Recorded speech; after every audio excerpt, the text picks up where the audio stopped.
Module 5. Identification des objectifs de travail et réalisation de l'exercice fiscal. Ce module se rapporte aux sections 1 et 2 du formulaire d'évaluation de la performance. Vous apprendrez à définir vos objectifs de travail et à reporter vos réalisations en fin d'année dans le formulaire. Selon l'article 11 de l'arrêté, dès le premier mois de l'exercice fiscal, le supérieur hiérarchique immédiat informe les agents sous sa supervision des objectifs à atteindre durant l'année. Mais comment fixer ces objectifs de travail ?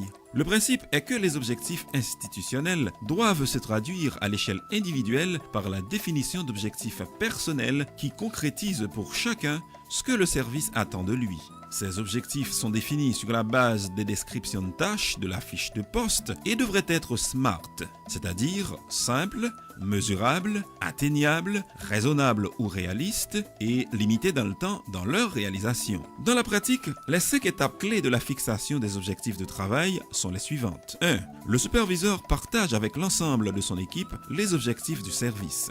2. L'employé détermine ses objectifs de travail et les envoie à son superviseur. 3. Le superviseur fait la revue des objectifs, les améliore et invite l'employé à une rencontre. 4. L'employé et le superviseur se rencontrent pour finaliser les objectifs. 5. Un plan de travail est établi et il est accompagné d'un calendrier pour le suivi et les évaluations à mi-parcours. Le formulaire d'évaluation propose pour sa section 1 et 2 un tableau unique intitulé « Niveau d'atteinte des résultats de la période d'évaluation considérée ». Ce tableau qui comporte 4 colonnes permet de reporter un à un les objectifs de travail assignés à l'employé et de faire le point du niveau d'atteinte des résultats attendus. Concrètement, comment se fait le remplissage de cette section du formulaire ? Les 2 premières colonnes du tableau sont remplies par le fonctionnaire lui-même au cours de son auto-évaluation. Quant aux 2 dernières, elles sont renseignées par le supérieur hiérarchique immédiat avant l'entretien d'évaluation. La colonne 1 combine objectifs et réalisation. Elle permet pour chaque objectif clé fixé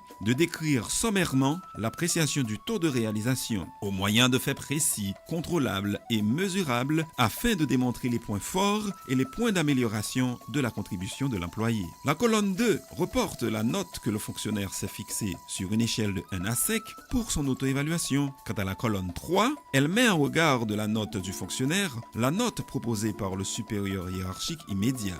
Enfin, dans la dernière colonne, le supérieur hiérarchique immédiat fait ses commentaires. Au cours de l'entretien d'évaluation, il y a une confrontation des 2 notes. La note globale est obtenue grâce à une moyenne arithmétique des 2 notes et elle est portée au bas du tableau. Pour nous résumer, disons que, quand elle a été bien remplie, la section 1 et 2 du formulaire détermine le niveau d'atteinte des objectifs de travail et cela au moyen de faits précis, vérifiables et mesurables. Mais dans quelles conditions ces objectifs ont-ils été atteints ? C'est ce qui sera l'objet de la prochaine section.